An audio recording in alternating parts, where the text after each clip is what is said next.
a look at him. Oh! I was watching the game on television, and I saw the punch, and I said, "You've just seen the last game Woody Hayes will ever coach." I was sad, but I understood that that was the only way that Woody could go out. He was like Melville's Ahab, and ended up being taken down. Coach punched a player.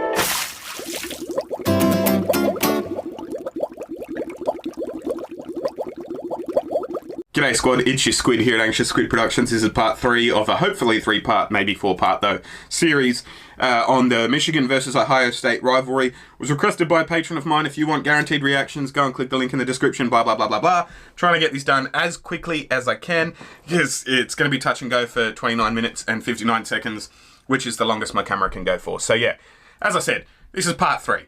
If you haven't seen parts 1 and 2, you probably should go and watch those first if you like watching things in chronological order. But I'm not your dad. Do what you want, all right? If you want to watch this one first, do it. Ohio State has a great... Yeah, they can't get their damn noses back down straight again. Fuck Michigan, excuse me. Michigan has a great spirited fan base, and Ohio State has a great spirited fan base. Violence, and sociopathic fringe attached to it.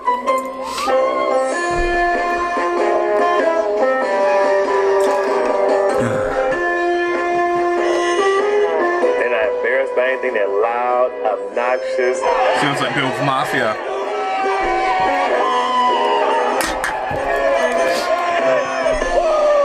We are in the city of Columbus on the campus of the Ohio State University.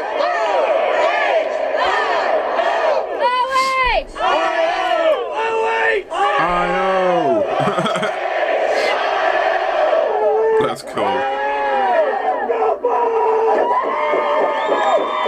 People here are required by law to do that thing that they just did, and also apparently to own 5 red hooded sweatshirts each. Nice. We're from Ohio, O-H! We're from Ohio, Ohio! That's pretty cool. We don't give a damn for the whole state of Michigan. We're from Ohio!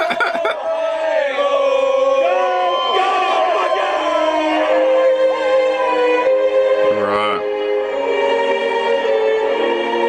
Since when is being passionate about something bad? Ohio State fans can seem like they're a little crazy on the outside. It's a world heavyweight belt there. But for better or worse, this is who we are. This is what we get behind. Like we that get behind our Buckeyes. And this whole town lives and breathes and dies Ohio State I football. think that's what it is.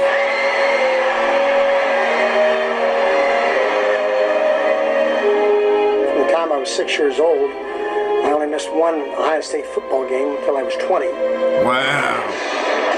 That's all there was. Have a look at the fucking like that dude at the front is going all in. Great museums. This is what we have. They're all going all in, and look at the unison they're in. Holy fucking shit! I've got to do a video on this fucking band. That's Ohio State, right? Yeah, it is. Radio stations in Columbus, and on Saturday afternoons, all 8 stations carried the Ohio State game. Wow. One kid from my high school that doesn't have a baby picture with Buckeye stuff. That's funny. The way the kids are raised, it's not a basketball state, it's not a soccer state, it's a football state. Yeah, fair enough. Fuck, now I'm right under the American flag there. Have a look at that. On the same flagpole and all. That in Columbus, Ohio, football is a secular religion.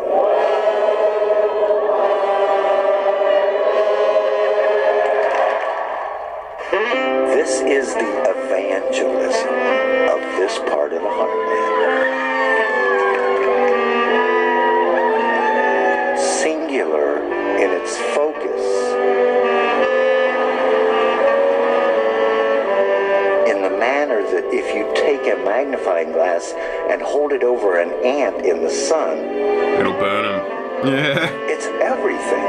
That's it. That's a nice metaphor. I like it.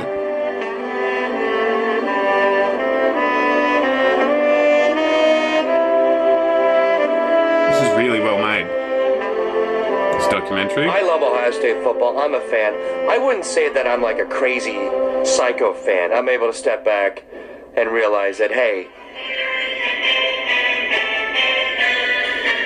excuse me, it's I believe it's Coach Tressel calling. That's funny. Yes, Coach. That's funny. I don't know how many sets of ashes have been scattered somewhere near that field. It's a lot of people's Yeah, I bet. It's a lot of people's dreams. There's an O on that ball cap that they want placed in their casket next to them. You could talk to people in the autumn here who want to live just long enough to see Ohio State kick the hell out of Michigan one more time. Fucking A. I could never figure out where this bile came from. I hate Michigan, I hate Michigan, I hate Michigan. Fuck the Wolverines! I hate Michigan, I hate Michigan. Fuck the Wolverines! Michigan and Ohio have been at each other's throats since people were writing down history on this continent. Wolverine lost to Buckeye, and there was many a black eye to attest to the upset. The game is over, but the Mayo Oh, people throwing shit. Just then throwing punches after. Animosity in the region existed long before there was a football field to settle the score. In fact, it dates back to 1835, after Michigan petitioned for statehood, and discovered that through a land survey error, part of its territory, the Toledo Strip, had been claimed by the state of Ohio. Right. Michigan and Ohio militias engaged in an angry though bloodless border dispute that ended with Toledo remaining a part of Ohio. Interesting, I didn't know that. I'll have to look that up for the history playlist. Someone let me know in the comments, remind me, please. Disputed territories, with football allegiance now up for grabs. The Michigan-Ohio border serves as a 70-mile-long line of scrimmage and creates a too-close-for-comfort coexistence between rival fan factions. Be it in the classroom or at the local trading post. Wow. A Wolverine can be outfitted in maize and blue, and a Buckeye nut can buy a Buckeye nut. That's cool. When weary travelers through these parts take heed, knowing who the locals root for is Rivalry 101. So there was John Kerry in Ohio before the presidential election, and he praises the Ohio State Buckeye football team. There is nothing better than Buckeye Michigan? football, period. That's the way So he loses Michigan as a Goes result. to a suburb of Detroit. Roughly 60-70% Democratic. Our high schools are named after John F. Kennedy and Harry Truman. He could have said anything. And then he mentioned himself, I just go for Buckeye football. I just go for Buckeye football. That's where I'm coming out. Boo. Boo, motherfucking boo. That was while I was in Ohio. Now I know I'm in the state of Michigan, and you got a great big M and a powerhouse of a team. This guy is a flip-flopper. Yeah, you dumbass. You idiot. Football in Ohio is a lot better. Do your research, you fucking idiot. Know where you're coming into. That's Politics 101. The Rock does it. Thank God I've come back to fucking wherever the shit we are, you know? Like, that's the... You got a panda, bro. Fuck. Like... It is no secret Michigan. It's your job. You're a politician. You should know that. Living next door to one of the nation's most fertile grounds for high school talent, who can blame them? That it causes resentment in the Buckeye State only adds to the rivalry. But while some Ohioans are willing to cross the border in search of gridiron glory, for others, it's not even an option. My dad said, okay, where are you going to go? I said, Dad, I want to go to Michigan. And wow, he said, you traitor. I'll tell you where you're going. You're going right down to 71 South, and you're going to play for the Ohio State Buckeyes. There was number 36, Mr. Spielman. Better not go there. Don't ever come home if you do. So that's good parenting, isn't it? That's funny. I don't care where your opportunities are at. Don't come home if you come home in that uniform. It wouldn't be where it is today. I promise you that. Many of our best players come from the state of Ohio, and trust me, that really pisses them off. Jim Manich, number 88, El Diablo, the great All-American tight end. Obviously, Michigan is the better place. It's a very easy decision to make. And if that's smug Michigan arrogance, deal with it, Buckeyes. I love it. Love it. Kills us.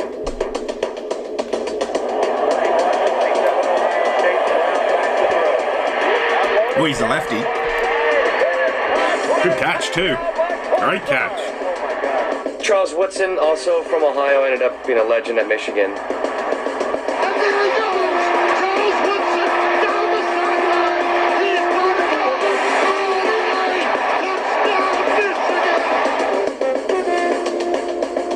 what they did to Desmond Howard to get him. They must have had something on his family. Somebody was kidnapped or something. I stepped back and caught the ball on the 7-yard line. I made the first guy miss. Oh, he goes straight up the guts too, and then down the wing. So now I'm running down Ohio State sideline. I'm looking at the punter. I'm like, that's just totally unfair. Yeah, no one's gonna hit me. And he's in. I'm thinking. Can't return touchdown. Should I do it? Should I not? And I'm really wrestling with myself about this. I crossed the goal line. I was like, hey, fuck it. And I did it. Hey, fuck it. Love it. You don't even have to say Desmond Howard. You can just say Heisman Post. And it's just, oh, God, it's brutal. It's brutal. That's wicked. The dream in Ohio is to stop all these defectors if they could only build a fence around the state.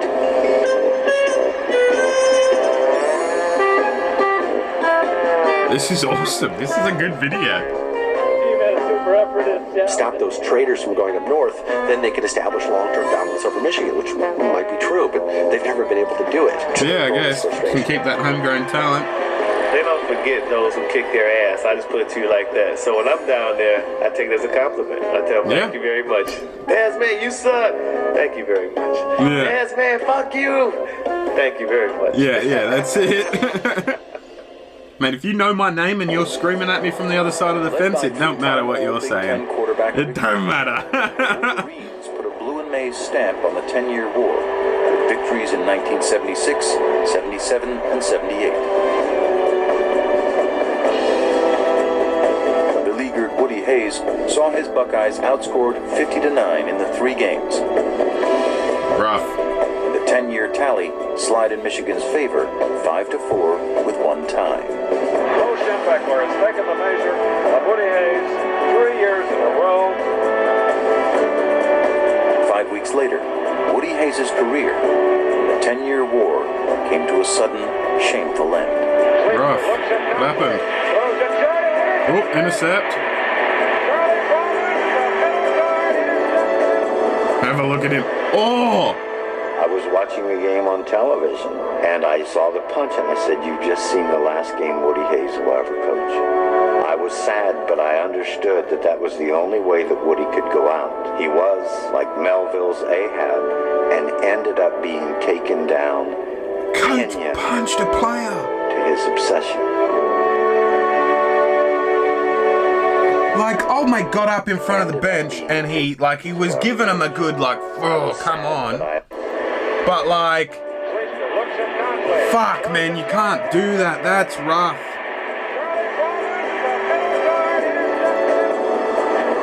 Oh.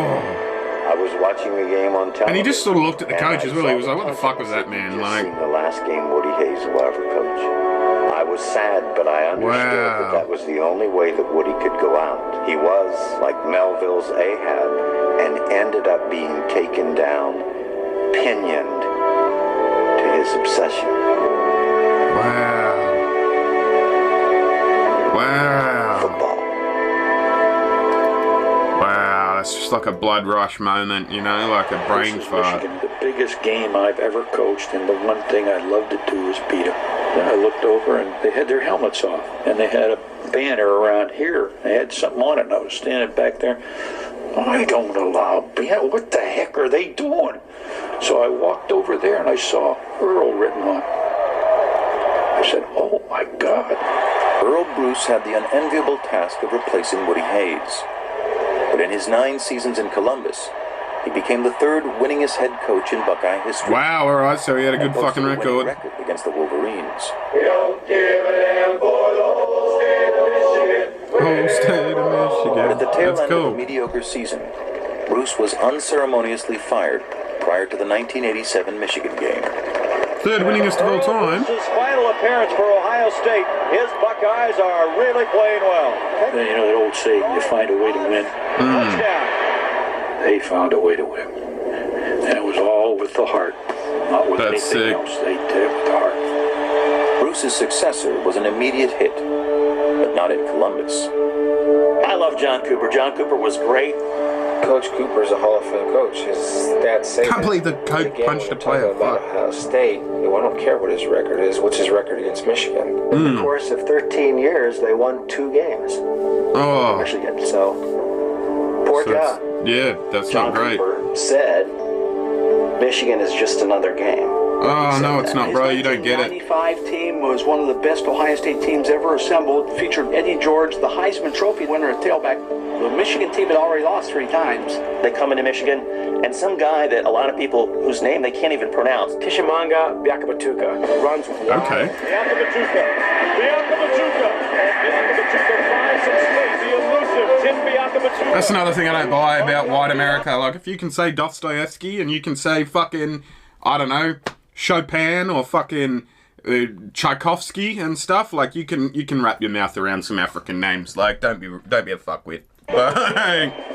Bianca Batuka made a name for himself by rushing for a rivalry record 313 yards and spoiling one of several Ohio State seasons in the 1990s. Never fully embracing the magnitude of the rivalry, Cooper was replaced in 2001 by someone who clearly did. How about a great big Buckeye welcome for Jim Tressel? Jim Tressel.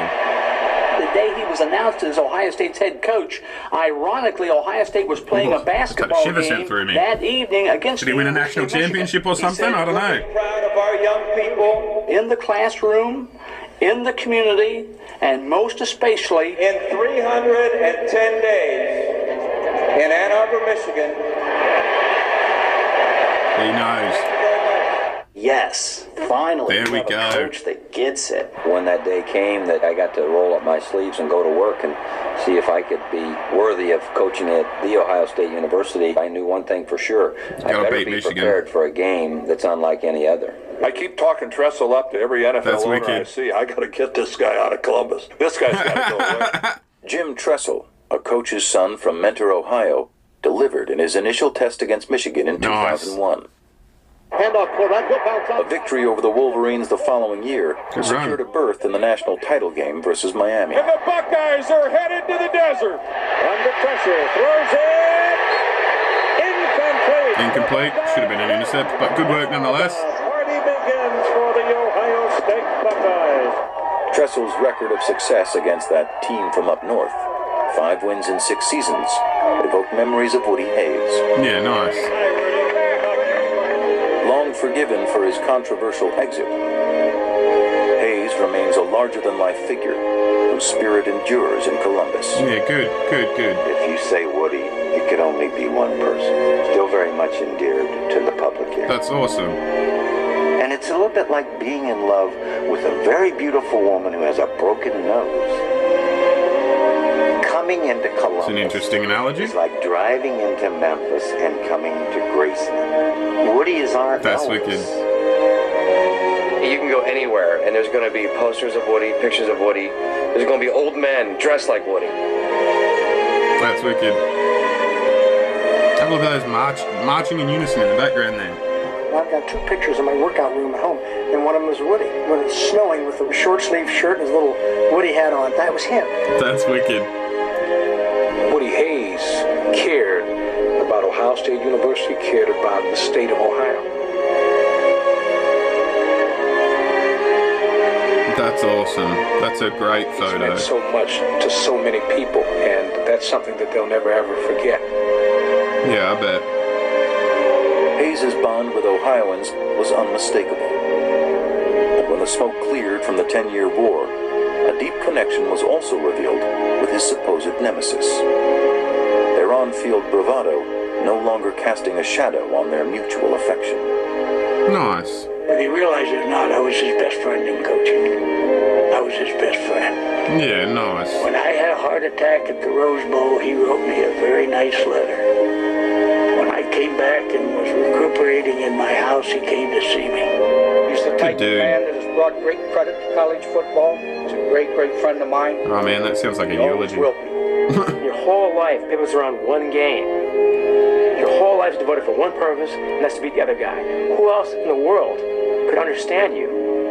It actually comes back to in the last video of this series, I spoke about my football team and stuff like that. There's a guy I played against from under 10s, 12s, 14s. I was a full forward, he was a full back. If you don't understand the positions in AFL, you can pretty much understand based off those that we played on each other for 6 years or something, and then we played in the same team, and it was like we were best mates, even though we'd only ever seen each other like once every 6 or 7 weeks when we played on each other because it was so competitive over the years, you know what I mean? Like, it was really good. Same sort of deal. Have a look at it. Have a listen to the poignant music making you feel in the background. I talked to Woody earlier in the year about coming down and introducing me. He was too frail to do it. But he would not. He would not take no for an answer. So he had a kid drive him down in his truck. He could hardly walk. That's wicked. And he got up there for a half hour. Fuck yeah. Talked about our relationship. Good on him. His voice was not as strong as it usually was, but you could hear a pin drop out there. Yeah, I bet. The respect held that silence, you know? And after that, Woody went home and died. Wow. Far out. That guy was a hell of a man. And those 10 years, me on one side and him on the other, I wouldn't change that for anything in the world. Fucking A.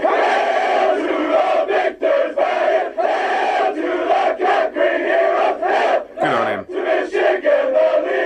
That's a legacy, you know? Like, that's... Bo Schembechler shared his final account of the game just 2 days prior to the most anticipated meeting in the rivalry's history. He soaked up Michigan Stadium one last time. The following morning, he was gone. While taping a local television program, Schembechler's heart gave out. He was 77. Memorials spread far and wide in Ann Arbor and quickly extended across state lines. Yeah, I bet. Though he died a conquering hero, Bo Schembechler was born and raised a sturdy son of Ohio. Football, Michigan, Ohio, lost a fine man, fine coach, fine dad. Would you mind just bowing your head? That little prayer from Pastor. We bid goodbye to one of our own, one who was a great competitor and who loved the game, and who will be missed sorely. That's nice. There's that fucking... Look at the band's tribute as well. On the third Saturday in November of 2006, the Ohio State Buckeyes and Michigan Wolverines met for the 103rd time. Both undefeated, it marked the first occasion that teams entered the game as the number 1 and number 2 ranked schools in the country. Wow! And once the curtain was finally drawn, these century-old rivals put on a show for the ages. Yes. The game unfolded like a celebration, a 100-yard homage to all who played, coached, and cheered throughout this story. Hey, is that Justin Fields? No, that's too early. He was a Buckeye though, wasn't he? In the end, the schools combined for the series' highest point total in 99 meetings. It was Ohio State which prevailed 42-39. Wow, that's a close one. Immortalizing have a look at that hit. Fresh crop of victors in Buckeye lore. Fucking A.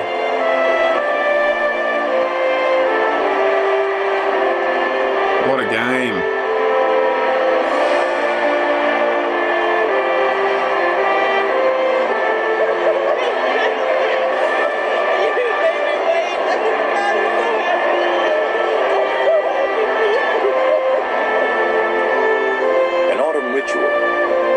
Ohio State rivalry is as ingrained in Midwestern culture as stoicism and self-reliance.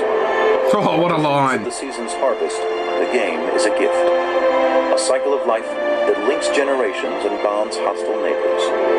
Because have a look at the cops protecting the goalposts. Don't rip them out of the ground. Teams grudgingly maintain a mutual and abiding respect. They are companion pieces in history, each side's legacy continually tied to the others.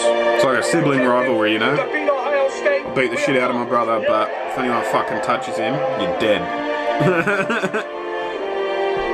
One of the the things that makes the Michigan-Ohio State game so great and separates it from other sports rivalries is not only does it happen once a year, it happens at the same time every year. Nice. And all great traditions in most cultures happen at the same time, so there's a sense of when it's like a holiday. So you feel like you're not just seeing a game, you're like seeing a ritual. a historical event that you remember.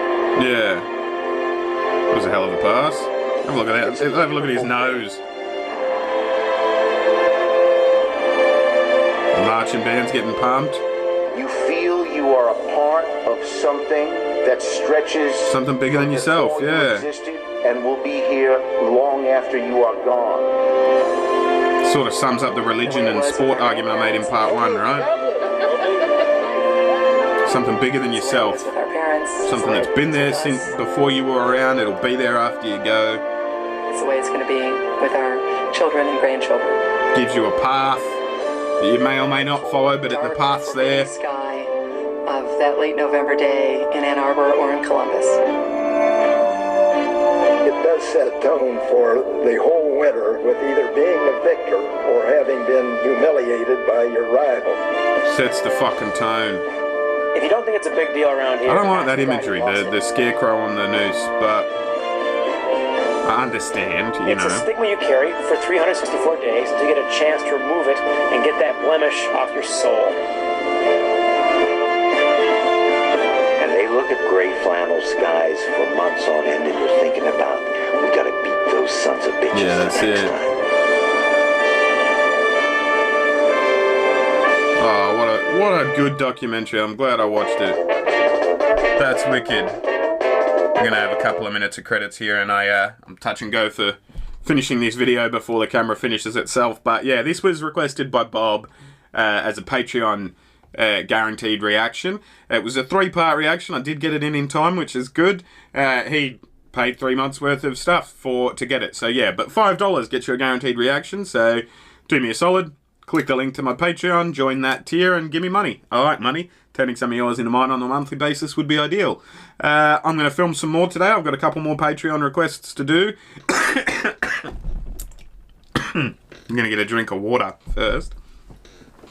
But, yeah, this was really cool.